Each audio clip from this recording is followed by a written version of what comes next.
Latropeth language tutorial number 6. We're looking in this lesson at location, identity, state, and existence. We're really looking at how Latropeth covers the way that the verb in English to be is used to convey these concepts. So if we have a look at these examples, he is behind the tree, expressing location.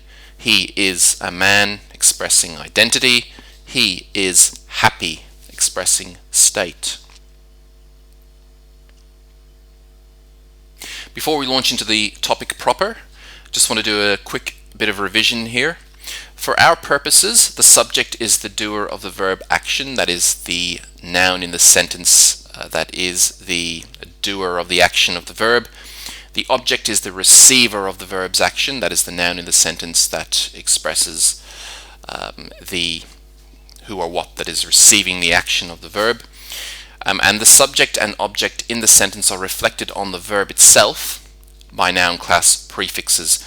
Remember the order that the prefixes occur in, subject first followed by object, and remember that the prefixes are cross-referencing the nouns in the sentence in terms of the noun classes that the respective nouns fit into.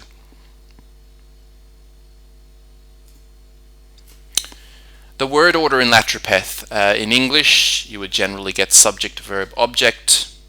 The dog bit the postman. In Latropeth, the general word order is verb, subject, object. Bit the dog the postman.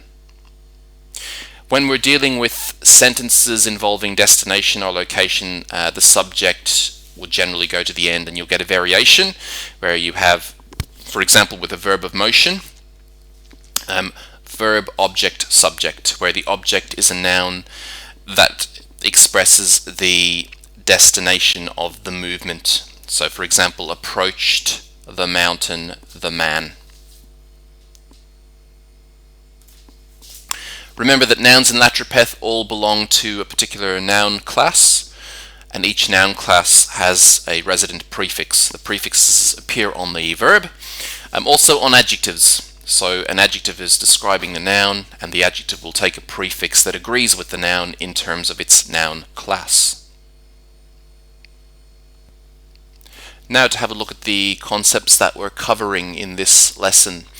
So let's first look at location. Now I need to make a distinction between location and destination, or it might lead to some confusion in light of what we've covered in previous lessons. So as a bit of revision, you'll remember within a sentence using a verb of motion.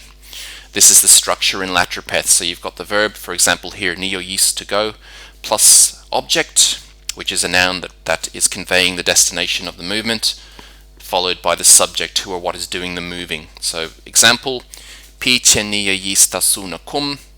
So that would translate as the man goes to the tree. So you can see the verb, you can see the object expressing the destination, which is the tree, and the subject, the man. Now let's look at location, and let's see how the structure varies in Latropeth. So location, we're not saying where someone or something is going to, we're saying where someone or something actually is located. So let's look at this verb wais, to sit. Literally to sit, by extension, it's just used as a general verb in Latropeth to express location, where somebody or something is. The structure works like this. So you have the verb, then you have a preposition plus a noun that expresses the location. We have not covered prepositions yet. Prepositions are words like in, on, under, above, that denote a frame of reference in terms of where something, how something relates to something else. So the location will be expressed with preposition plus a noun, followed finally by the subject, which is the who or what is being located somewhere. An important thing to make note of here is in this kind of a sentence, the verb will have only one prefix. Only the subject is cross-referenced on the verb. This is because the location is not expressed by what we would call a direct object. It's a variation of that, a preposition plus a noun. So it makes the verb simpler. let's have a look at the example. So you have piwayis. Wayis we know is to sit, or more generally just to be located. And you've got pi, which is the prefix for noun class 3, which is the noun class which nouns referring to people fit into. Then you've got the location expressed in a preposition plus a noun, so latamdasu, behind the tree. And finally nakum, the man. So the man is the who or what that's being located somewhere. So putting the whole lot together, piwayis latamdasu nakum translates into English as the man is behind the tree, or more literally, the man sits behind the tree. Identity. Now with identity in Latropeth, we actually use the verb suhayis. Suhayis literally means to stand. When you use the verb to stand with a subject and an object in the sentence, then this structure is used to convey the identity of the subject in terms of what it is, or who it is. So let's just look at the example. So we have piche suhayis nakum kuma. Logically, this is a bit of a weird sentence, but I've got good reasons for keeping it this way at the moment. Meaning literally, the man is a mountain. So it's expressing identity because we're basically saying who or what the man is. So have a look at the verb first. Piche suhayis has a subject prefix and an object prefix. The subject is the man, which fits into noun class 3. The object is mountain, which fits into noun class 2. So you have piche suhayis, the verb proper, the subject nakum, and the object kuma. This is how this structure is used in Latropeth to express identity. Piche suhayis nakum kuma, which would translate as the man is a mountain. We've basically kept in line with the general word order of Latropeth, which is verb, subject, object. Have a look at state.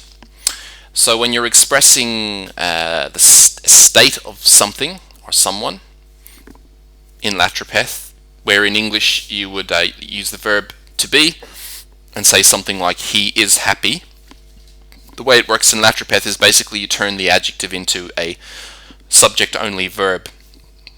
So it's quite a simple sentence, this example anyway. Pi kawim mis nakum. Kawim means happy or content, very common adjective. You've turned it into a verb and given it the kind of structures that a verb would have. So you've got yis at the end, and then you've got your subject prefix at the beginning, which is pi, which is noun class 3. The who or what that's being happy is a man, and a man is a human, of course. And human beings, nouns that denote human beings fit into noun class 3, for which the prefix is pi. So you have pi kawim mis nakum. Keeping with Latropeth word order, the verb comes first. So pi kawim mis nakum. That translates as the man is happy. Now we have a look at existence. So how do you express existence in Latropeth? This one's pretty simple in Latropeth. You've got this invariable verb form, phanayis. Phanayis doesn't change, it doesn't take prefixes, it doesn't get modified in any way, it's always the same, it's invariable. Phanayis. So you simply begin your sentence with phanayis, with the verb, and then follow that with the noun that you're expressing the existence of. So in this case, dasu, tree, and we just go phanayis dasu. Phanayis dasu will translate as there is a tree.